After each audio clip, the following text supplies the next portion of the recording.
ओम साईराम। आजिर साई रात्रि संदेश रे बाबा कहते मोर संतान तू मन दुख करनी। मु जानी तू घर समस्त काम करुचु आउ भावुचु एमती सब बेले सब काम करी आम परिवार रे समस्ते सुखरे शांति रे रहिबे।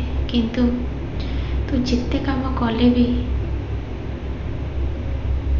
आखि को देखा जाऊनी सेटा मु बुझी पारुची। सब बेले तते छोट करके कहउचंती सेते भी तू मन दुख करूनु, कांदी दउछु आउ मते टिके डाकी दउछु। हाँ तते भल भी लागुनी गोटे कथा को सब बेले शुणिबु तो केते शुणिबु। तू चिंता करनी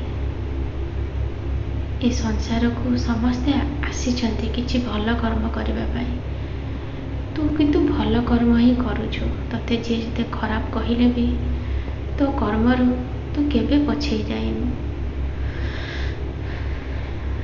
मु तो सांगरे सब बेले अछि। जे जेते चाहिले भी तोर किछि भी क्षति करि परिबेनी। तू चिंता करनी ए बाबा तो पाखरे अछि तुम घरे।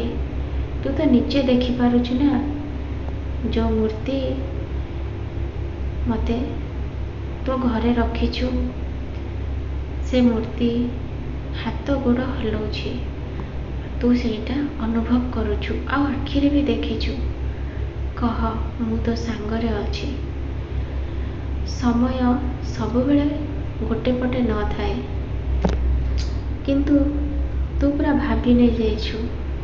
मो बाबा अच्छी तो मो जीवन में सबू अच्छी। जिते संकट आसिले भी तू केबे हार मानिनु।